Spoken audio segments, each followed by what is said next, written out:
नाम पावनेभ्यो वैष्णवेभ्यो नमो नमः। हरे कृष्णा कृष्णा कृष्णा हरे हरे, हरे राम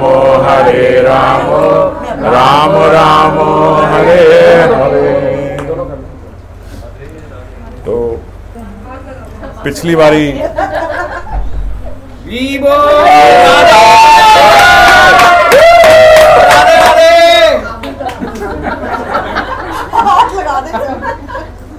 बारी हम लोग चर्चा कर रहे थे श्रीमन महाप्रभु चतुर्मास में वेंकट भट्ट जी के यहाँ पे रुके और उसके बाद वहाँ से जाते समय उन्होंने वेंकट भट्ट को बोला कि गोपाल भट्ट का आप ध्यान रखना, इन्हें पंडित बनाना, पढ़ाना लिखाना, इनका विवाह नहीं करना, ये आगे जाके सेवाओं में मेरे साथ रहेंगे। गोपाल भट्ट का हृदय काफ़ी टूटा बालक थे उस समय और श्रीमन महाप्रभु से अत्यधिक प्रीति हो गई थी उनकी, इतना अत्यधिक कि वो चाहते थे कि वो अपने माता पिता को छोड़ के आगे का भ्रमण श्रीमन महाप्रभु के साथ ही करे।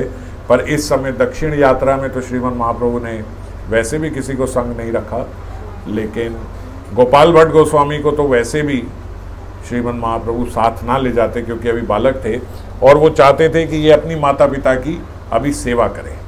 तो उन्होंने गोपाल भट्ट को भी यही बोला कि गोपाल आप यहीं पे रहो और जब तक आपके माता पिता इस धराधाम में हैं आप यहाँ पे रह के उनकी सेवा करो।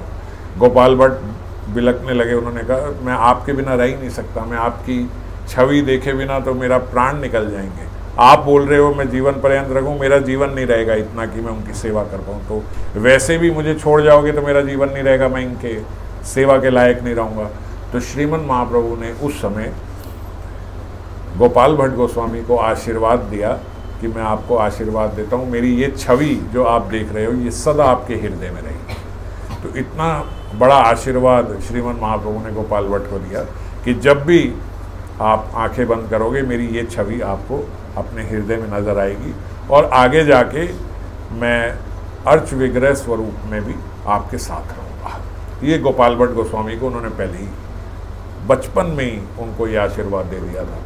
और फिर गोपाल भट्ट गोस्वामी जब 20 वर्ष के बाद उनके माता पिता का देह छूटा तो उसके बाद उस उपरांत गोपाल भट्ट गोस्वामी फिर श्रीमन महाप्रभु के पास वहीं नीलाचल गए और उस समय श्रीमन महाप्रभु गंभीरा में प्रवेश कर चुके थे। तो गंभीरा में श्रीमन महाप्रभु बिल्कुल आगे जाके आएगा, कुछ लोग जानते भी हैं कि गंभीरा में महाप्रभु बड़े गंभीर स्वभाव में ही रहते थे। उस समय उनका आंतरिक भजन चल रहा, हालांकि आंतरिक भजन तो हर समय श्रीमन महाप्रभु हैं, लेकिन उस समय उन्होंने ऐसा समझे कि लीला जो है वो एकदम आंतरिक भजन की ही करी और श्रीमन महाप्रभु उस समय किसी से मिलते नहीं थे। गोपाल भट्ट गोस्वामी आए, गोपाल भट्ट को श्रीमन महाप्रभु ने कहा कि आप वृंदावन जाइए, वहाँ रूप सनातन आपको मिलेंगे और आपकी वहीं सेवा है, रूप सनातन के साथ ही आप सेवा कीजिए। और जब वृंदावन पहुँचे गोपाल भट्ट गोस्वामी तो श्रीमन महाप्रभु बोलते सबसे अधिक प्रसन्न श्रीमन महाप्रभु गोपाल भट्ट के वृंदावन पहुँचने पे हुई। जब महाप्रभु को पता लगा कि वो वृंदावन चले गए हैं तो महाप्रभु ने अपना डोर कोपीन, बहिर्वास और एक लकड़ी का पटरा जिस पे बैठा जाता है वो गोपाल भट्ट गोस्वामी के लिए स्पेशल भेजा। तो जब वहाँ पहुँचे सनातन गोस्वामी ने उनको बताया कि आपके लिए श्रीमन महाप्रभु ने ये 3 वस्तु भेजी हैं, अपना डोर कोपीन, बहिर्वास और लकड़ी का पटरा। तो गोपाल भट्ट गोस्वामी अब इसके बाद फिर जितनी भी साधना करते थे वृंदावन में उन्होंने बड़ी सुंदर उनकी साधना रही है। बोलते गोपाल भट्ट गोस्वामी जब श्रीमद् भागवतम पढ़ते थे और भागवतम पढ़ते क्या थे, भागवतम के श्लोक गाते थे और इतना मधुर कंठ से, कोई गीत नहीं, श्रीमद् भागवतम के श्लोकों को इतने मधुर कंठ से गाते थे कि बोलते थे वो जिस वृक्ष के नीचे बैठते थे वो वृक्ष में से शहद निकलने लगता था, जो वहाँ पक्षी बैठे होते थे उन पक्षियों की आंखों से अश्रु निकलने लगते थे, ऐसा मुग्ध हो जाता था उनके श्रीमद् भागवतम के श्लोकों का गान करने से। तो उनके लिए श्रीमन महाप्रभु ने ये भेजा, तो वो डोर कोपीन और बहिर्वास अपने सिर पर रख के ही साधना करते और पटरा को भी ऐसे बैठ के अपने ऊपर रख लेते कि ये श्रीमन महाप्रभु का है, मैं इस पे बैठूंगा नहीं। क्योंकि वैसे भी एक शिष्य को ये एक नियम होता है, ये एक आदर्श होता है, एक प्रिंसिपल होता है कि आपके गुरु की अगर कोई भी वस्तु है तो अपनी कमर से नीचे उसको धारण नहीं करना चाहिए, जो भी गुरु की वस्तु हो। मान लीजिए अगर गुरुजी ने धोती भी दी है, अपनी प्रसादी आपको प्राप्त हो गई है, तो वो धोती फिर आप धोती की तरह नहीं पहन सकते, नहीं पहनना चाहिए। कमर के नीचे कोई भी गुरु की जो भी वस्तु हो उसको ऊपर ले लेना चाहिए। कुर्ता दिया तो कुर्ता पहन सकते हो क्योंकि वो कमर के ऊपर आए, पर कमर के नीचे वो वस्तु नहीं पहननी चाहिए। इसीलिए उनकी कोई धोती या इत्यादि ऐसा कोई प्रसादी मिलता है तो भक्त उसको तय करके ऊपर अपने सिर पे आशीर्वाद रूप में रख लेते हैं जब गायत्री इत्यादि हैं और भी कोई साधना करते हैं। तो इसी प्रकार गोपाल भट्ट गोस्वामी ने भी अपने गले में लपेट लिया। तो सनातन गोस्वामी ने बोला कि श्रीमन महाप्रभु ने आपको जो ये पटरा भेजा है, ये इसलिए भेजा है कि आप इस पे बैठ के अब दीक्षा दीजिए। श्रीमन महाप्रभु के आधार से आप बैठिए और अब आप इस पे दीक्षा वगैरह दीजिए, आप बैठ सकते। तो सनातन गोस्वामी ने उनको बोला ये आपके लिए भेजा ही इसलिए गया है। आज भी अगर हम देखें राधा रमण मंदिर में तो हमारे बाईं ओर, राधा रमण जी के दाईं ओर ये चांदी के उसमें जो लकड़ी का पटरा है और ये बहिर्वास और कोपीन वहाँ अभी भी रखा हुआ है एज इट इज़। वहाँ पे पटरा तो अब बोलते हैं अंदर से काफ़ी थोड़ा लकड़ी है तो समय के साथ खराब हो, लेकिन अभी भी है। और उसकी पूजा जो है वो बिल्कुल श्रीमन महाप्रभु के स्वरूप में ही की जाती है। मतलब ऐसा माना जाता है कि महाप्रभु है, जैसे महाप्रभु की पूजा आरती की जाएगी ऐसे उस पटरे की जाती है, क्योंकि भगवान की तदीय वस्तु है तो बिल्कुल भगवान के समान ही हुई, इसीलिए इस प्रकार से पूजा करी जाती है। तो सनातन गोस्वामी ने जब उनको इस प्रकार बोला गोपाल भट्ट गोस्वामी को कि आप ऐसे लीजिए, हालांकि ये सब बाद में आएगा क्रम में चैतन्य चरितामृत में, पर क्योंकि अब गोपाल भट्ट गोस्वामी का ही प्रसंग चल रहा है और भगवत कृपा से हम लोग अभी 2 दिन पहले एक फटाफट से एक वृंदावन में 1-2 मृदंग वगैरह लेने थे, तो हम लोग बिल्कुल जल्दी से वृंदावन जाके वापस आए। तो बस राधा रमण जी के दर्शन और गोपाल भट्ट गोस्वामी जी की समाधि पे ही है, चांस की बात है उन्हीं का चल रहा है और केवल उन्हीं के दर्शन करके फटाफट से आना हुआ। तो सनातन गोस्वामी ने उन्हें बैठा, तो वहाँ से फिर उन्होंने उसी पटरे पे बैठ के श्रीनिवासाचार्य को दीक्षा दी। श्रीनिवासाचार्य एक स्पेशल हैं क्योंकि उन्होंने भी पटरे पे बैठ के उनको दी, साक्षात महाप्रभु ने भी भेजी। और ऐसा माना जाता है कि श्रीनिवासाचार्य में श्रीमन महाप्रभु का ही आवेश था। जो हम ये पंच तत्व की बात करते हैं, श्री गौरंगा, नित्यानंद, श्री अद्वैत चंद्र, गदाधर, श्रीवास आदि गौर भक्त वृंद, जो हम ये बोलते हैं पंच तत्व का मंत्र, ऐसे ही ये पंच तत्व बाद में पंच आवेश होके आए, दोबारा आए। तो दोबारा आए मतलब उनका आवेश लेके दोबारा भक्त आए। तो श्री निवासाचार्य में बोलते श्रीमन महाप्रभु का ही आवेश था, वापस वही चक्रा घूमा, वापस श्रीनिवासाचार्य रूप में आए। नित्यानंद प्रभु जो हैं वो नरोत्तम दास ठाकुर के आवेश में आए, अद्वैताचार्य जो है वो रामचंद्र के आवेश में आए, गदाधर श्यामानंद के आवेश में आए और श्रीवास पंडित रसिकानंद के आवेश में आए। तो पंचावेश को भी इसीलिए ऐसा बोला जाता है, श्रीनिवास नरोत्तम प्राण रामचंद्र जय श्यामानंद जय जय रसिकानंद, ये पंचावेश का है। तो वही पंच तत्व बाद में आवेश लेके दोबारा, और जब ये दोबारा आए तो फिर किस लिए? शास्त्र वितरण के लिए।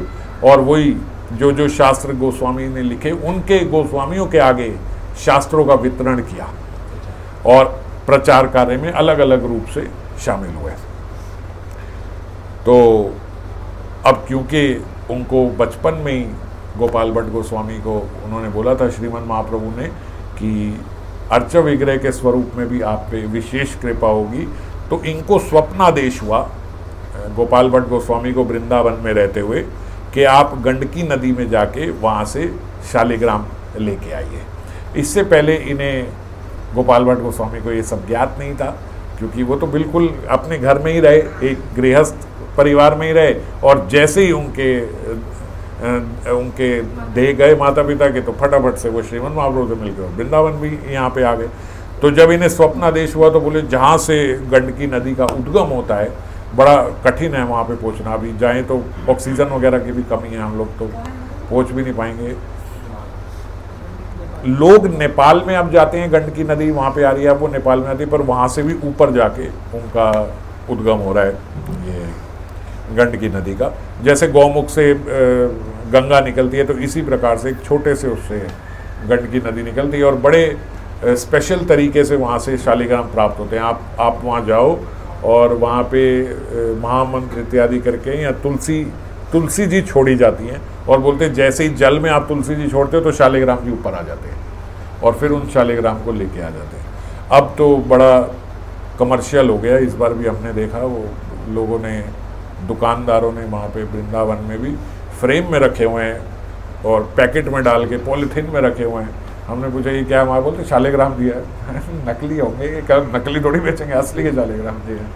अब न जाने क्या क्या है इस प्रकार से, लेकिन शालिग्राम जी नहीं लिए जाते। गिरिराज जी भी, अगर गिरिराज जी का स्वरूप लिया जाता है, गिरधारी स्वरूप, तो विशेष रूप से ये आज्ञा होती है कि गुरु के हाथों से ही लेना चाहिए, गुरु बोलें तभी लेना चाहिए, ऐसे नहीं कि जाए वहाँ से उठा के ले आए, ऐसे नहीं लेके आना चाहिए। इसीलिए वहाँ पे ब्रजवासी भी ऐसे मना करते हैं कि भैया ऐसे जाके नहीं लेके आओ, अगर गुरु आपको प्रदान करे तो ही गिरिराज जी का स्वरूप लेके आना चाहिए घर में, क्योंकि साक्षात भगवान है, इनकी कोई प्रतिष्ठा थोड़ी होती है, तो साक्षात भगवान ही है, साक्षात हरि हैं शालिग्राम जी और गिरिराज जी भी। तो शालिग्राम जी को वैसे ज़्यादातर विष्णु का स्वरूप माना जाता है, तो अलग अलग विष्णु अवतार में, चाहे वो कृष्ण हो, चाहे राम हो, चाहे नरसिंह हो, तो नरसिंह शालिग्राम भी होते हैं, वराह शालिग्राम भी होते हैं। तो अलग अलग के हर सारे विष्णु के अवतारों में किसी किसी स्वरूप में शालिग्राम जी मिलते हैं। तो अब गोपाल भट्ट गोस्वामी जी को तो ज़्यादा नहीं पता था, तो वो वहाँ पे गए, उन्होंने वो तुलसी छोड़ी और अब कैसे आना है कैसे नहीं, तो बोलते गोपाल भट्ट गोस्वामी जो हैं वो अपनी अंजलि लेके इस प्रकार से खड़े हो गए कि भैया उन्होंने कहा था ऐसे शालिग्राम जी मिलेंगे, और बोलते जोर का गंडकी नदी का प्रवाह आया और एक शालिग्राम जी उनके हाथ में आ गए। तो वो शालिग्राम जी लेके अति प्रसन्न हुए। श्री गौरांग आज्ञा दिले श्री गोस्वामी रे, शालिग्राम शिला तुम्ही देखी बेहरिये। शालिग्राम शिला में आपको भगवान श्री हरि के दर्शन करने चाहिए, ऐसा श्रीमद् महाप्रभु ने गोपाल भट्ट गोस्वामी को आज्ञा दी कि आप इनको इस प्रकार से रखिए। और कहीं कहीं जगह ऐसा भी बोला जाता है कि वराह रूप में वो उनको मिले, उनको ऐसा प्रदर्शित हुआ कि जैसे ये वराह स्वरूप है, जो जैसे मैंने बताया ना अलग अलग विष्णु के स्वरूप होते हैं। तो वहीं पे गोपाल भट्ट गोस्वामी फिर लेके उनको वृंदावन में आए। अब गोपाल भट्ट गोस्वामी क्योंकि सेवा करना चाहते थे, और शालिग्राम जी की तो कितनी ही सेवा होगी क्योंकि शिला स्वरूप में है, तो वहीं पे जैसे अगर अभी भी हम जाते हैं तो समाधि से पहले आपने देखा था एक दरवाज़ा बंद था, एक पहले आता है फिर समाधि आती है, तो वहाँ पे वो ऐसा बना हुआ है, एक डोल सा बना हुआ है, गेट सा एक ऐसे बना हुआ है, वहीं पे वो शालिग्राम जी को झूला झुलाया करते थे, वहीं शालिग्राम जी को बिठाते थे। एक ऑल्टर सा बना हुआ है अभी भी वहीं पे। अभी दर्शन के लिए वो दरवाज़ा जनरली बंद रहता है, वहाँ नहीं होता, जहाँ उनका राधा रमण जी का प्राकट्य स्थान भी है, तो वहीं पे वो शालिग्राम जी की सेवा इत्यादि किया करते थे। पर मुख्य रूप से गोपाल भट्ट गोस्वामी बाकी तीनों विग्रह के, क्योंकि बाकी जो रूप गोस्वामी हैं, सनातन गोस्वामी हैं और मधु पंडित जो हैं, इनके डीटीज थे। रूप गोस्वामी को गोविंद देव जी प्राप्त हुए थे, सनातन गोस्वामी को मदन मोहन जी प्राप्त हुए थे, और मधु गोस्वामी को गोपीनाथ जी प्राप्त हुए थे। तो वो वहीं पे उस समय वृंदावन में थे। तो बोलते गोपाल भट्ट गोस्वामी गोविंद देव जी की भी जाके सेवा किया करते थे बीच बीच में। कई दिन जैसे गए तो रोज जो सुबह की अर्चना होती गोविंद देव जी की, वो गोपाल भट्ट गोस्वामी किया करते थे। ये लाडले थे ना सबके, रूप गोस्वामी के भी, सबके सब अत्यधिक प्रेम करते थे इनसे। तो ये चाहते थे कि भाई आज मैं करूँगा अर्चना, तो बोलते आओ आप करो। सनातन गोस्वामी के पास चले जाते थे कि मदन मोहन जी की आज मैं अर्चना करूँगा, अच्छा आप करो। मधु पंडित जी के यहाँ वो चले जाते थे, भाई गोपीनाथ जी की मैं करूँगा। तो इस प्रकार से ये जाके सबकी किया करते थे। और इनकी ऐसी इच्छा भी थी कि मेरे भी ऐसे विग्रह हों कि मैं ऐसे अर्चना कर सकूं, सेवा भी कर सकूं। और अगर जो हमने पहले अगर कथा सुनी हो तो जो ब्रजनाभ जी थे उन्होंने ही ये तीनों विग्रह बनाए थे अपने हाथों से। ब्रजनाभ जी भगवान के पुत्र के पौत्र थे, भगवान के बेटे के पोते थे। तो उन्होंने अपनी दादी से पूछा कि भाई ये भगवान कृष्ण जो हैं ये तो हमारे ही वंश में थे, तो ये कैसे दिखते थे। उन्होंने बताया ऐसे ऐसे ऐसे उनकी आकृति थी। तो ब्रजनाभ जी ने अपने तीरों से और उससे शिला लेके भगवान के विग्रह को बनाया, और जब बनाया और अपनी दादी को उन्होंने दिखाया तो उन्होंने बोला कि भाई इनके तो चरण जो हैं वो बिल्कुल कृष्ण जैसे हैं, पर पूर्ण रूप से थोड़ा सा कुछ इधर उधर है, पर चरण एकदम वैसे ही है।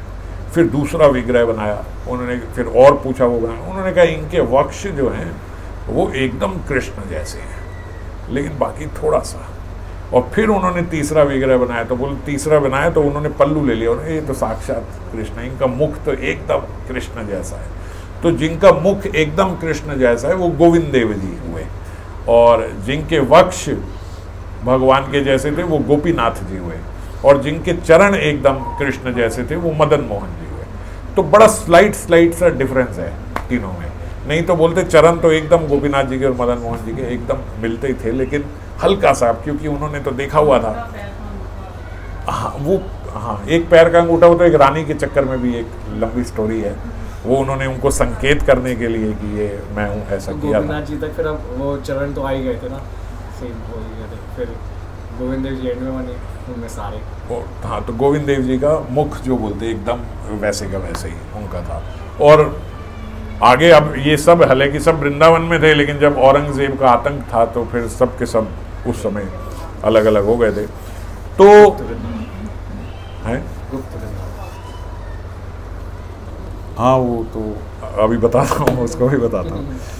तो इनकी इच्छा ऐसी थी गोपाल भट्ट गोस्वामी के कि मेरे पास ऐसे विग्रह आए कि श्री गोविंद गोपीनाथ मदन मोहन क्रमे मुख वक्षे श्री चरण, कि मेरे को ऐसे विग्रह मेरे को प्राप्त हो। अब सेवा तो तीनों करते कि जिनका मुख जो है वो गोविंद देव जी जैसा हो, जिनके वक्ष जो हैं वो गोपीनाथ जी के जैसे हो, और जिनके चरण जो हैं वो मदन मोहन जी के जैसे हो। अब जीव ऐसा ही चाहेगा जब आप ऐसी कथा सुनाओगे कि भाई वो उनके वक्ष तो बिल्कुल गोपीनाथ जी के उनकी तरह है, उनके चरण मदन मोहन जी के उनकी तरह है, और उनका मुख उनकी तरह है। तो उन्होंने कहा भाई मेरे को तो ऐसा कुछ प्राप्त हो कि मुख गोविंद देव जी की तरह हो, वक्ष गोपीनाथ जी की तरह हो, और चरण जो है उनके वो मदन मोहन जी की तरह ऐसे प्राप्त हो। तो ऐसा वो अपने मन में इच्छा रखते थे। और एक बारी क्या हुआ कि एक कोई जैसे वहाँ पे वृंदावन में बड़े बड़े साहूकार सब पहुँचते हैं, तो उन्होंने गोस्वामी को सबको देखा कि भाई ये इनके हैं, तो वो गोपीनाथ जी के लिए भी वस्त्र लेके आए, गोविंद देव जी के लिए भी वस्त्र लेके आए, मदन मोहन जी के लिए भी वस्त्र लेके आए। और किसी ने बोला कि भाई ये भी गोपाल भट्ट गोस्वामी हैं, ये भी बड़े सिद्ध महात्मा हैं, ये भी बड़ी सेवा करते हैं, तो वो बोले आपके भी महाराज जो अर्च विग्रह होंगे उनके लिए ये वस्त्र। अब गोपाल भट्ट गोस्वामी जी को ऐसा लगा जैसे भगवान ने मेरे साथ मजाक किया है।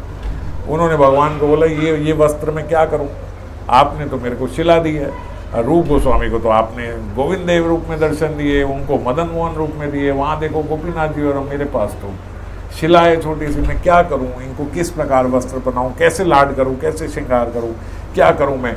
तो ऐसा करते करते बोलते 1-2 दिन बाद ही नरसिंह चतुर्दशी आई। अब जब नरसिंह चतुर्दशी आई तो उनके भीतर बड़ी इच्छा हुई कि यार देखो, जो खंबे में से भगवान नरसिंह प्राप्त हो गए, तो कोई खंबे की अर्चना की गई थी क्या खंबे की कोई धूप बत्ती की गई थी क्या, खंबे को पूजा गया था? कुछ भी नहीं था। ऐसे ही खंबे में से वो प्रहलाद जी के लिए भगवान प्रकट हो गए। तो वो उनका रुदन रुका ही नहीं, वो बोलते रोते गए। और उन्होंने कहा भगवान आप वहाँ से एक असुर के महल से, उसके खंबे से, जिसको आज तक किसी ने पूजा नहीं कुछ नहीं, वहाँ से आप प्रकट हो गए, यहाँ तो मैं आपसे इतना लाड लड़ाता हूँ। अब सारी फेस्टिवल्स वो उनके साथ मनाते, भाई उनको झूला भी झुलाते, श्रृंगार भी करते, रोज अर्चना भी करते, भोग भी लगाते, सब करते।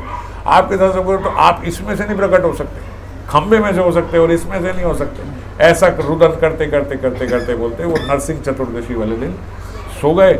और जब सुबह उठे और उन्होंने अपना वो खोला वस्त्र जिसमें उनको वो सुलाते थे शालिग्राम जी को, तो जब सुबह उठा तो देखा उसमें से राधा रमण जी प्रकट हो गए। रातों रात उसमें इस तरह से शालिग्राम जी से राधा रमण जी प्रकट हो गए। अब और राधा रमण जी का अब देखो, अब बोलते राधा रमण जी के दर्शन जो हैं, नहीं तो अब ऐसी ना एक धारणा बनी हुई है, हालांकि मैं बहुत ज़्यादा उसको सपोर्ट नहीं करता, लेकिन एक ऐसी धारणा बनी है कि भाई एक ही दिन में गोविंद देव जी के दर्शन करो, गोपीनाथ जी के दर्शन करो और मदन मोहन जी के दर्शन करो तो पूर्ण कृष्ण के दर्शन होंगे, क्योंकि मुख, वक्ष और चरण उनके हैं।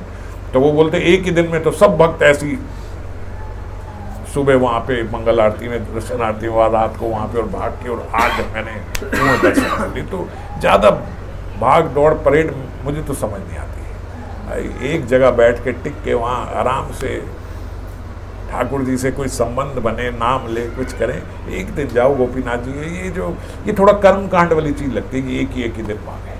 और खैर, तो बोलते राधा रमण जी के अगर दर्शन कर लो तो एक ही दिन में तीनों के दर्शन हो गए, तो भागा दौड़ी करने की जरूरत नहीं है। जाके राधा रमण मंदिर में जाके राधा रमण जी के दर्शन कर लो तो तीनों हो गए, क्योंकि उनके बिल्कुल वैसे ही कि मुख वैसा, वक्ष वैसे, बिल्कुल जैसा वो चाहते रहे। और राधा रमण जी को तो दर्शन अब तो भगवत कृपा से रोज हो जाते हैं आजकल मोबाइल में सब जगह। और देखो अलग अलग उनके, कभी एक दंत दिखेगा, कभी दो दिखेंगे, कभी तीन दिखेंगे, ऐसे हंसते हैं वो। कई लोग बड़े निरस लोग कहीं बीच में, अरे वो तो लाइट पड़ रही है महाराज, ये कोई दांत थोड़ी है। तो लाइट तो बाकी गोपीनाथ जी पे भी पड़ रही है, उन पे भी, गोविंद देव जी पे भी पड़ रही है, मदन मोहन जी पे भी पड़ रही है। महाराज सारे विग्रहों में दामोदर जी पे इतनी लाइट पड़ रही है, तो सबके क्यों नहीं दंतावली दिखती? और कभी एक दिखी, कभी दो दिखी, कभी वो बल्ब थोड़े ना अलग अलग लगाते और 4-4, 5-5 लगा देते हैं किसी ने, तो दिखते हैं सेम पोजीशन, वैसे ही खड़े हैं, वैसे कभी एक दिखते हैं, कभी दो कभी नहीं दिखते, कभी नहीं दिखते। तो आप कहोगे उस दिन बल्ब ऑफ किया हुआ। ठाकुर जी चरण दर्शन होते कई बार, तो उसमें नख के दर्शन हो जाते हैं चरणों में। और गर्मियों में कई बार जब औलाई दर्शन जब होते हैं, तो औलाई दर्शन में बोलते हैं उनके पिंडलियों की नसें भी कईयों को दिखाई दी हैं। अभी पीछे आए थे तो कोई देख रहे थे कि देखो जॉ लाइन कैसे एकदम ऐसे। तो अलग अलग दर्शन, अलग अलग स्वरूप है। और औरंगजेब के समय जब ये आतंक हुआ था ना वृंदावन में, तो सब ठाकुर जी कहीं ना कहीं निकल लिए थे उस समय लेके। अब जैसे उसी समय तो गोविंद देव जी चले गए जयपुर, कहाँ कैसे होते हैं वो। तो जयपुर में गोविंद देव जी को सवाई राजा जो थे वो परम भक्त, वो और उनकी पत्नी मिल गए। तो ठाकुर जी ने भी उनको बोला चल भाई तुम्हारे जो महल है उसी महल में रहूँगा मैं। वो भी उन्होंने महल बनाया ही था, तो वो उन्होंने बोला इसमें रहूँगा मैं। तो हालांकि पहले उन्हें कहीं बगीचे में वहाँ पे ठहराया गया था, लेकिन फिर उसके बाद वो महल में आए, और वही आज भी। और तब उन्होंने कहा गोविंद देव जी यहाँ के राजा हैं, अब हम राजा नहीं है, गोविंद देव जी हैं। तो इतना प्यार सत्कार मिल जाए तो फिर तो गोविंद देव जी वहीं रह गए। गोविंद देव जी आए नहीं वापिस वृंदावन। दामोदर जी चले गए जयपुर। अब हालांकि इस चक्कर में नहीं पड़ना चाहिए कि अब वो ये असली हैं, कि दोनों ही असली हैं। जो दामोदर वो हैं वहाँ भी स्वरूप असली है, यहाँ भी हैं, लेकिन ऐसा कहा जाता है कि फिर वृंदावन आ गए थे दामोदर जी, तो वापस आ गए थे। मदन मोहन जी अपना करौली में चले गए, वहाँ पे बांके बिहारी और वल्लभ जी भी कामा में चले गए थे। लगभग 100 साल बांके बिहारी जी कामा में रहे हैं, और 116 साल ये वल्लभ जी जो है वहाँ पे रहे। फिर वहाँ से अब आ गए वृंदावन में। पर एक बारी को तो सब श्रीनाथ जी नाथ द्वारा में है, वो आज भी नाथ द्वारा में है, तो वो भी वृंदावन बोला जाता है, वो भी बोला जाता है ये एकदम वृंदावन ही है। और हम गए भी हैं वहाँ की गलियों में घूम के, आप आंख बंद करके किसी की वहाँ खड़ा कर दो तो वो बोल नहीं सकता कि मैं वृंदावन में नहीं हूँ। एकदम वृंदावन, कोई बिल्कुल वैसी दुकानें, वैसे ही सब ठाकुर जी के विग्रह मिल रहे हैं, ये मिल रहे हैं, सब बिल्कुल पता ही नहीं लगा सकते कि ये वृंदावन नहीं है। तो इसीलिए श्रीनाथ जी वहीं पे रह गए अपना नाथ द्वारा में। तो बोलते एक केवल राधा रमण जी हैं जो अखंड ब्रजवासी हैं, ये कभी गए नहीं। ये ठाकुर जी के विग्रह जो है ये अखंड ब्रजवासी, ये कहीं ब्रज से कभी गए नहीं, ये यहीं हैं, कई 100 साल से यहीं पे हैं। जब से आए हैं वृंदावन नहीं है, वृंदावन से कभी बाहर नहीं गए राधा रमण जी। बाकी सब हो आए, वहीं रह गए, आ गए, लेकिन ये इधर ही हमेशा रहे। तो वहीं छोटे से है ना ठाकुर जी, छोटा सा स्वरूप है, सबसे छोटा स्वरूप राधा रमण जी का है वहाँ वृंदावन। इसीलिए बोलते हैं is a prince of Vrindavan. बाकी सब राजा होंगे, ये अपने प्रिंस है। और वहीं पे देखो एक इनके जो सेवा जैसे वहाँ चलती है, तो वहाँ पे विजय गोस्वामी जी थे एक, कहीं विजय गोस्वामी सुना ना, तो कई वर्षों पहले थे, वो सेवा किया करते थे। तो वो बोलते विजय गोस्वामी जो हैं वो एक बारी लेट हो गए सुबह सेवा करने में। लेट मतलब बहुत हमारी तरह नहीं, आधा पौना घंटा लेट हो गए, 5-10 मिनट। तो और वो भी लेट हो गए तो जल्दी मैच करने के लिए कि भाई लेट ना हो, फटाफट भागते भागते गए। तो अगर ठाकुर जी जैसे शयन कर रहे होते हैं तो विधि है कि पहले घंटा बजा के, ताली बजा के और फिर पर्दा हटाया जाता है। तो बोलते हैं विजय गोस्वामी जी हैं जो उस दिन जल्दी जल्दी जल्दी, क्योंकि लेट हो रहे थे, ना घंटी बजाई ना ताली बजाई, एकदम हटाया। तो अब स्वरूप तो ऐसा है उनका, राधा रमण जी का, मगर जब उस समय उन्होंने खोला तो बोलते राधा रमण जी ऐसे सो रहे थे, अपनी बाजू ऐसे करके विश्राम कर रहे थे। और वो देख के विजय गोस्वामी उसी समय अचेत हो गए, बेहोश हो गए उसी समय, और बहुत देर तक मूर्छा रही। तो कई लोग, हल्ला मच गया कि भैया क्या हो गया। दूसरे गोस्वामी आए, उन्होंने उस दिन की सेवा करी कि पता नहीं क्या हो गया कि बहुत देर बाद उन्हें होश आया। तो उन्होंने उन्हें बताया कि ऐसे ऐसे ये हुआ, तो भैया आगे से ऐसे नहीं जाना, आगे से घंटी बजा के, ताली बजा के, ये सब इसी प्रकार से जाना, ठाकुर जी को ऐसे नहीं करना चाहिए हमें जबरदस्ती, साक्षात ठाकुर ही हैं। तो ऐसी कई राधा रमण जी की जो अब हम दर्शन रूप में देखते हैं, और ऐसे जो वहाँ के गोसाई थे उन्होंने इस रूप में भी उनके दर्शन किए हुए हैं। अब अग्नि जो गोपाल भट्ट गोस्वामी जी ने जो वहाँ उस समय, इनको कोई बोलो यार, गोपाल भट्ट गोस्वामी जी ने उस समय बोलते, जब जैसे ही राधा रमण जी प्रकट हुए तो उन्होंने उनके प्राकट्य के लिए उस समय फिर बहुत बड़ा उत्सव किया। तो उत्सव करने के लिए उन्होंने अग्नि प्रज्वलित करी, कहीं बोलते लकड़ी से ऐसे घीस के करी या कुछ मंत्रों से करी, कैसे भी करके उन्होंने वो अग्नि वहाँ पे जलाई, ये सब करने के लिए, भोग इत्यादि सब बनाने के लिए। और लगभग 500 साल पहले जो अग्नि लगाई थी, बोलते आज भी वही अग्नि जल रही है वहाँ पे। कोई सिलेंडर नहीं है, कुछ नहीं है वहाँ पे, कोई गैस नहीं आती, कोई एलपीजी नहीं, कोई पीएनजी नहीं, कुछ नहीं। जो अग्नि गोपाल भट्ट गोस्वामी जी ने जलाई, आज भी वही अग्नि जल रही है। और वहाँ का सारा भोग जो है वो उसी अग्नि से बनता है। यहाँ की आरती भी होगी तो वहीं से अग्नि ली जाती है, धूप की भी उसी से, हर चीज़ की अग्नि वहीं से ली जाती है, वहीं उसी में, और गोबर के उपले, लकड़ी वगैरह डाल के वो 500 साल से वही अग्नि चल रही है। विशेष रूप से अगर प्रार्थना करो तो अंदर जाके दर्शन करा देते हैं। तो इस प्रकार से बड़ी दिव्य चीज़ें हैं वहाँ पे, अगर ये सब देखें। और उसी का फिर वो लोग तिलक करते हैं। तो जैसे हम लोगों का तो ये तिलक है, अलग अलग थोड़े अलग अलग स्वरूप होते हैं। तो जो तिलक है, उस तिलक के बीच में राधा रमणी जो है वो एक काले रंग की एक रेखा बनाते हैं। तो वो काले रंग की, वो बोलते हैं उसी अग्नि के जो राख होती है ना, उसको मटके में लेके और फिर उसी राख का वो बोलते, तो वो बोलते ये श्याम रंग की रेखा नहीं है, साक्षात राधा रमण है। वो राधा रमण स्वरूप बनाते हैं अपना। अब हम लोगों का जो तिलक हुआ, ये जैसे ये बाई और राधा रानी दिख रहा है मेरा, ये भी बड़ा विवाद है मेरे तिलक में भी। मैं तो ये कई कथाओं में आगे महाराज आप तिलक में ले रहे, भैया लगाता हूँ तिलक दिखता नहीं है तो अब खास कर मैं बड़ा कॉन्शियसली डार्क करके आता हूँ, नहीं तो वहाँ पे ब्लैक कलर का भी होता है राधा कुंड का। वो हमारी वही रज है जो जब राधा कुंड की सफाई हुई थी ना, तो नीचे से जो रज निकली थी कन कुंड की। शॉप पे 2 पड़े थे, एक रज थी, मैंने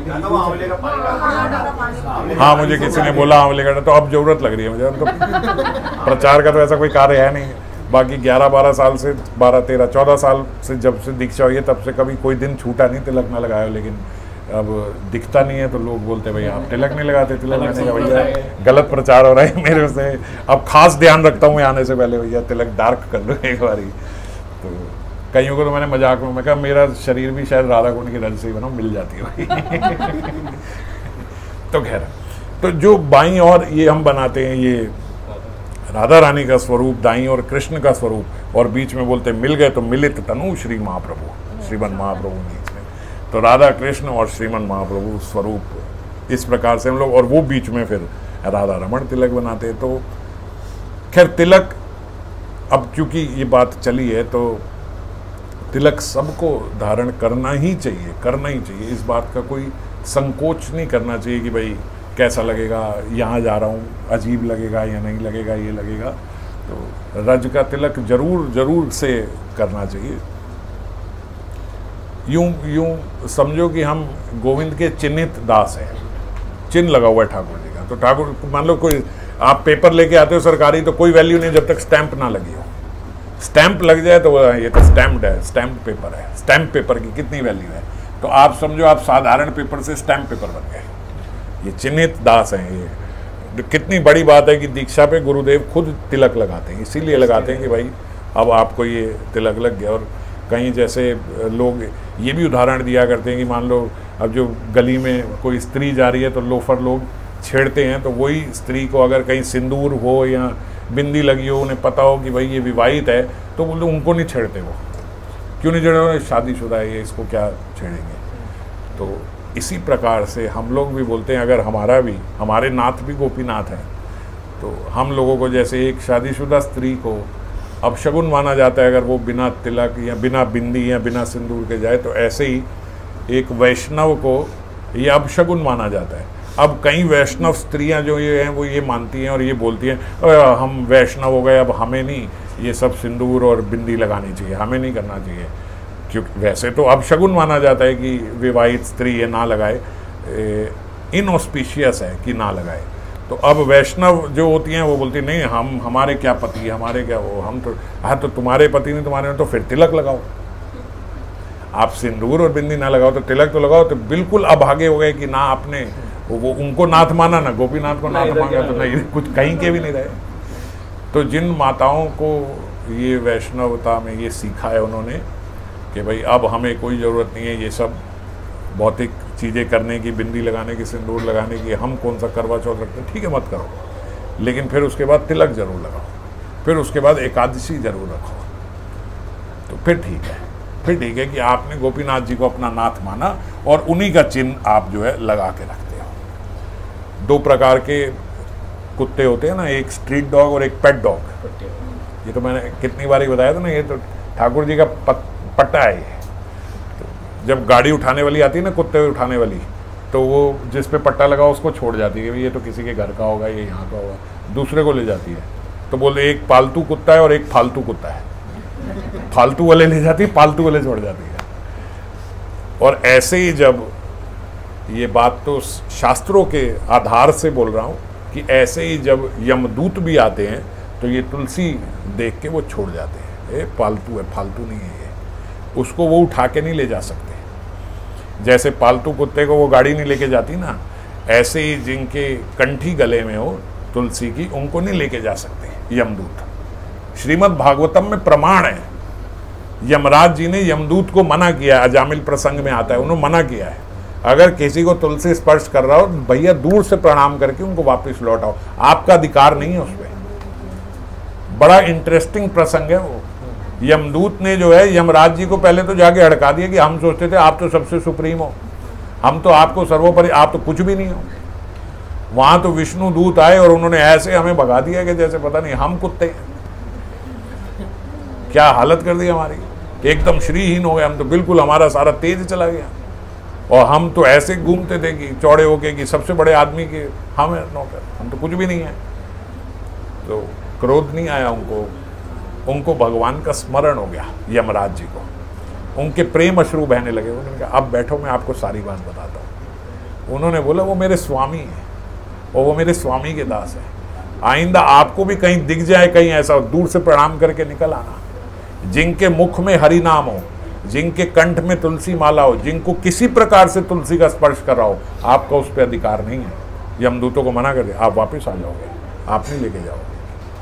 हम लोगों का कोई अधिकार नहीं है वैष्णव को यहाँ लेके आने का। तो इसीलिए किसी की रज लगी हो, ब्रज रज तिलक लगा हो, किसी को नहीं लेके जा सकते, यमदूत नहीं लेके जा सकते। और बोलते जब ये द्वापर कालीन, बोलते जब सब गायब हो गया, भगवान के साथ ही सब चला गया, तब भी 3 चीजें रह गई। गिरिराज जी वही के वही यहीं पे रह गए, और यमुना जी और ब्रजरज, ये 3 चीजें बोलते ठाकुर जी के जाने के बाद भी, द्वापर कालीन भी, ये वही की वही है। और ठाकुर जी की लीला कहाँ चलती रहती है सदा? ब्रज की रज में। ब्रज में अगर आपने ब्रज की रज बोले लगाई हुई है तो आपके भीतर भी ठाकुर जी की लीला हो सकती है, चल सकती है, चलेगी, अगर आप ब्रज रज से चिन्हित हो तो। इतनी वैल्यू है ब्रज रज की। ये वही ब्रज रज है जहाँ ठाकुर जी जिसमें खेला करते थे, वही यमुना जी है, वही गिरिराज जी है। वो कोई बदले नहीं, वो कोई समय के साथ इधर उधर नहीं हुए, ये सब वही हैं। बाकी लीला स्थलियाँ तो सब फिर बनाई गई, ढूंढी गई, हमारे गोस्वामी ने ढूंढी, पर यमुना जी, गिरिराज जी, ये सब वही है। तो इसीलिए ब्रज रज तो जरूर हमारे उसमें लगी हो। कबीरदास जी ने तो दोहे में लिखा है ये बात, कबीर कुत्ता राम का मोतिया मेरा नाम, ये कबीरदास जी ने बोला है। हाँ, कबीरा कुत्ता राम का मोतिया मेरा नाम, गले राम की जेवरी, जित खींचे तित जाऊं।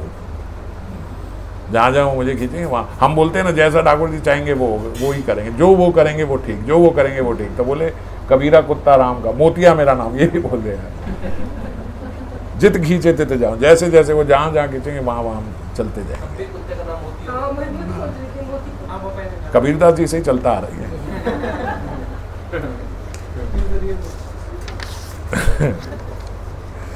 तो इसीलिए तिलक जरूर धारण करें, कंठी माला हम लोग जरूर धारण करें। और गोपाल भट्ट गोस्वामी जी ने ये सब कुछ हरि भक्ति विलास में लिखा। हरि भक्ति विलास अभी सनातन गोस्वामी के शास्त्र है, पर पहले गोपाल भट्ट गोस्वामी ने लघु हरि भक्ति विलास लिखी थी, छोटी सी किताब लिखी थी, एक लघु हरि भक्ति विलास। तो उसमें कुछ नियम थे, तो सनातन गोस्वामी ने फिर उसको ही संशोधन कर, एक्सपैंड कर, संशोधन तो नहीं कहूँ, करेक्शन नहीं, एक्सपेंशन करी उसकी। तो उसी को उन्होंने एक्सपैंड करके हरि भक्ति विलास लिखी। और उन्होंने गोपाल भट्ट गोस्वामी का ही नाम रहने दिया, प्रेमवश, कि इन्हीं की है, ये इन्हीं का नाम। पर गोपाल भट्ट गोस्वामी जी ने हटा के फिर सनातन गोस्वामी जी का नाम कर दिया। तो लघु हरि भक्ति विलास पहले उन्होंने लिखी थी। हरि भक्ति विलास में सारे नियम लिखे हैं, ये क्यों करना चाहिए, क्यों नहीं करना चाहिए, कंठी क्यों पहननी चाहिए, ये नहीं करना चाहिए। आजकल लोग कंठी तो पहनना चाहते हैं मगर प्याज लहसुन नहीं छोड़ना चाहते, तो ये बड़ी सारी बातें आती हैं।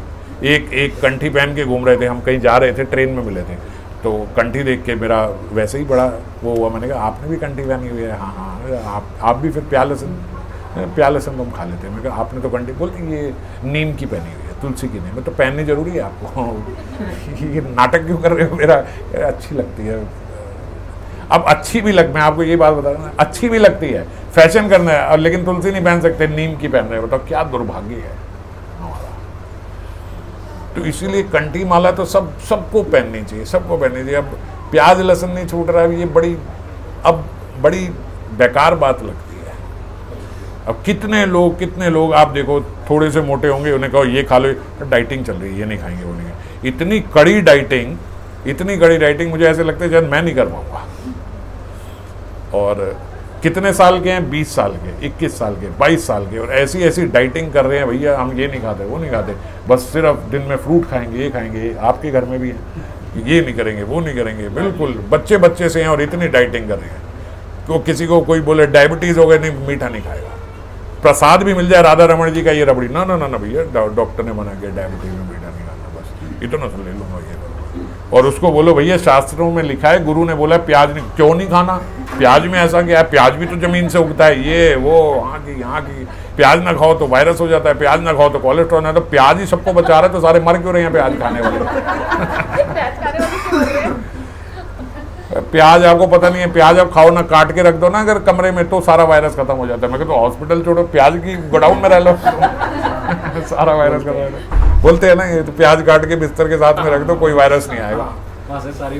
सारा पता नहीं क्या लल्लू बातें सब चल रही हैं कि ये वो प्याज खाने के लिए पता नहीं क्या क्या बातें बनाई गई है, ये करना होगा।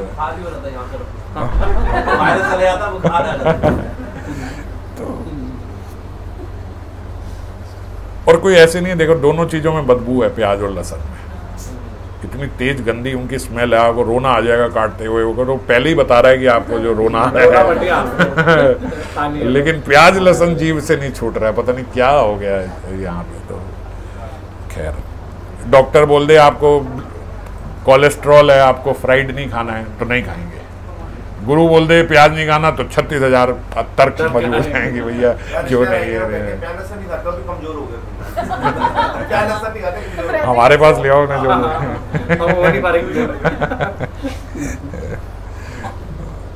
हमारे घर कितनी बारी कोई ऐसे खाने के लिए आते हैं, तो उन्हें लास्ट में बताते हैं बिना प्याज लहसुन का था, तो हैरान हो जाते हैं कि बिना प्याज लहसुन का इतना टेस्टी खाना बना था। ये वहम है लोगों के दिमाग में कि अगर प्याज लहसुन नहीं होगा तो खाना टेस्टी नहीं होगा। तो खैर, तो ये सब गोपाल भट्ट गोस्वामी ने अपनी जो लघु हरि भक्ति विलास है उसमें सब कुछ उन्होंने ये सारा कुछ बताया। और महाप्रभु ने भी ये बात बोली कि 5 निष्ठा जो है वो जीव के समक्ष होनी ही चाहिए। 5 निष्ठा, प्रमुख 5 निष्ठा, ज़्यादा कुछ ना करो, बस जीव के भीतर ये 5 निष्ठाओं जो श्रीमन महाप्रभु ने बताया। पहली तुलसी निष्ठा जो हमने धारण करी, ये तुलसी के प्रति निष्ठा होनी चाहिए। सारी हमारी जो हम माला जपते हैं वो तुलसी की है, जो काउंटर लगाते हैं वो तुलसी का है, सब साक्षी हैं, प्रमाण है। जो आप हरि नाम ले रहे हो सब आपका रिजर्व स्टोर हो रहा है अगर आप तुलसी माला में उसको जप रहे हो तो। दूसरी तिलक निष्ठा, कुछ भी हो तिलक नहीं छोड़ना चाहिए। हम भक्तों को तो डिस्प्ले में तो एक ही आता है, बाकी तो 12 तिलक हैं, सारे पूरे अंग में जितने 12 तिलक हैं वो सब 12 तिलक लगते हैं, वो सब लगाए हुए हैं। तो और वक्ष पे तो राधा नाम भी अंकित होता है। तो सब इस प्रकार से पूर्ण रूप से तिलक लगाना चाहिए। तिलक की निष्ठा रहे, हम चर्चा इतनी कर ही चुके हैं। प्रसाद निष्ठा, प्रसाद निष्ठा मतलब अब कुछ भी अमन्या नहीं खाना। एक बारी पक्का कर लिया कि प्रसाद खाना है तो जो खाएं भोग लगा के खाएं, जो खाएं। आप कहीं ऐसी जगहों में, हर जगह हर एक को हर वक्त बताता हूँ, आप कहीं हो वहाँ पे ठाकुर जी आपके समक्ष नहीं है, आपके पास समय नहीं है, आपके पास लोग खड़े हैं, आपको बड़ा अजीब लग रहा है यहाँ कैसे भोग लगाऊंगा, आप आंख बंद करके आंख खोल के किसी 30 सेकंड में भी भोग लगा सकते हो। आप चिंतन करो अपने ठाकुर जी का, जिनको आप भोग लगाते हो कि वो पा रहे हैं, बस उतने में ठाकुर जी कृपा करके भोग लगा देते। अब बताओ प्रसाद निष्ठा में अब इससे आसान क्या हो सकता है, क्या हो सकता है इससे? आजकल तो लोग, कोई आप ऐसे देखो तो मैंने कितने लोगों को देखा है वो होटल में प्लेट लेके सूंघ के देख के लगाते हैं। जब इतना लोग सबके सामने सूंघ सूंघ के कर सकता है, इतनी ऑकवर्ड चीज़ें कर सकते हैं, तो आप 30 सेकंड थाली लेके तो अपना भोग लगा ही सकते हो। इसमें तो कोई ऐसी बात नहीं है कि कोई अजीब लगेगा या आप कोई अलग से प्राणी देखो, पता भी नहीं लगेगा। आप लेके गए, अपनी प्लेट लेके गए, लेके खड़े हो, बस इधर उधर देख रहे हो, इतने में ठाकुर जी का स्मरण करके भोग लगा दिया। और कंठी तो है ही स्पर्श कराने के लिए। फिर एकादशी निष्ठा, एकादशी निष्ठा जरूर हो, चाहे बच्चे हों घर में, बड़े हों। मैं कितनी बार लोगों को ऐसा बोला है कि आप तो खुद जो ठीक अवस्था में हैं उन्हें तो जो जितनी ऑस्टेरिटी कर सके करनी चाहिए, कि फल पे रखें, जल पे रखें, निर्जला रखें, जैसे भी रखें वो करें। मगर अगर कोई नहीं रख पा रहा है, कोई कहे नहीं बड़ा काम है, निकलना पड़ता है, धूप है, गर्मी है, ये है, वो है, या बच्चा है, ये रोते हैं, ये बूढ़े हैं, वो स्वास्थ्य अलाउ नहीं करता, तो उनको दिन में 6 बार खाना दो, 8 बार खाना दो, बस अन्न मत दो। उस दिन बस फलाहार रहे, पकोड़े खाओ, कुट्टू के खाओ पकोड़े, पूड़ियाँ खाओ, आलू की सब्जी खाओ, फ्रेंच फ्राइज खाओ, टिक्की खाओ, रायता खाओ, मगर अन्न मत मजे से बताओ, आराम से एकदम लग्जूरियस मेन्यू दो आप बच्चों को, कि बच्चों का मन करे भैया व्रत कब आ रहा है। और सच बोल रहा हूँ, हम जब छोटे थे तो हम पूछते थे कि नवरात्रे कब आ रहे हैं, कब नवरात्रे आ रहे हैं, क्योंकि नवरात्रे में वो अलग प्रकार के, हम बोलते थे ना कब नवरात्रे आ रहे हैं। तो हमारा बड़ा शौक था वो नवरात्रे वाले, वो आलू खाने का, वो पूड़ियाँ खाने का, वो कुट्टे को पकोड़े खाने का, बड़ा मजा आता था। छोटे क्या बड़े होते पूछते हैं आंटी मत लेके आएंगी। तो अभी भी तो कितनी बारी हम लोग एकादशी पे कथा जो है वो एकादशी पे कथा के लोभ से नहीं, प्रसाद के लोभ से रख लेते हैं कि अगर उस दिन कथा होगी तो बढ़िया प्रसाद रात को खाने को मिलेगा अलग अलग। तो खा लो, कोई दिक्कत, आप जो स्वस्थ हैं वो रखें ऑस्टेरिटी, पर जो नहीं रख रहे घर में प्रयास करो उनके लिए। कई माएँ मैंने ऐसी देखी हैं, कई माताएं जो यहाँ पे भी सुन रही होंगी, वो अपने बच्चों को इसलिए व्रत नहीं रखवाती, बोलती इनके लिए 4 बार खाना बनाना पड़ता है, फिर व्रत रखो तो बार बार खाना मांगते हैं, इसलिए व्रत नहीं रखवाती। तो आपकी परम सेवा हो रही है। 4 नहीं, अगर 6 बार बना के भी उस दिन बच्चे को खिलाना पड़े तो समझो यही साधना है आपकी। अगर आपने कुछ भी सेवा करके किसी भी प्रकार से अपने घर में एक व्यक्ति को भी एकादशी रखा दी, तर गया। जो व्यक्ति का शरीर छूट जाता है ना, कर्म कांड वाले, वैष्णव लोग नहीं, कर्म कांड वाले भी बोलते हैं, एक व्यक्ति का अगर शरीर छूट गया, मर गया वो, और उसने बड़े पाप अधम सब किए हों, तो भी अगर पीछे केवल एक एकादशी उसके परिवार वाले उसके लिए रख के वो उसको अर्पण तर्पण कर दे अगले दिन की भैया ये एकादशी का फल हमारा इनको मिल जाए, तो बोले कैसे भी घोर नरक में क्यों ना हो, उसी वक्त तुरंत उसी समय जैसे ही वो तर्पण करते हैं कि हमारी एकादशी इसको लग जाए, वो नरक से निकल जाता है। मरने के उपरांत भी घर वाले उनके लिए एकादशी रखे, वो नरक से निकल जाता है। आप सोचो अगर आपकी एकादशी निष्ठा हो जाए तो कभी हो सकता है कि कोई नरक की यातना या कहीं हम दूत आके ले जाए। वो नामदेव जी की कथा थी ना, हाँ, उसमें भी ऐसी ही था। इतनी बड़ी गारंटी भगवान शास्त्रों के माध्यम से दे रहे हैं, और क्या चाहिए। तो तुलसी निष्ठा, तिलक निष्ठा, प्रसाद निष्ठा, एकादशी निष्ठा और नाम निष्ठा। जितने नाम का हम लोगों ने प्रण लिया है, जितने नाम का हम लोगों ने प्रॉमिस किया है, नियम लिया है, उतना नाम जरूर होना चाहिए। वैसे तो रोज स्मरण के साथ ही होना चाहिए, आराम से बैठ के होना चाहिए, मगर अगर आपका मान लो नियम ही इस प्रकार का है कि सारी स्मरण वाली नहीं हो सकती, तो कुछ माला ऐसा सोच के रखे कि भाई 16 माला, 20 माला, 32 माला, ये तो पक्का स्मरण के साथ ही करनी है, और बाकी फिर तो पूरा दिन हरि नाम चलता रहेगा। तो जितना नियम है, नियम के ऊपर होनी चाहिए। ये भी एक छोटा सा नियम बना लो कि मेरा जो नियम है, कुछ माला रोज उससे ऊपर होनी चाहिए, चाहे 1 हो, 2 हो, 4 हो, 8 हो, लेकिन नियम से थोड़ी एक्स्ट्रा होनी चाहिए।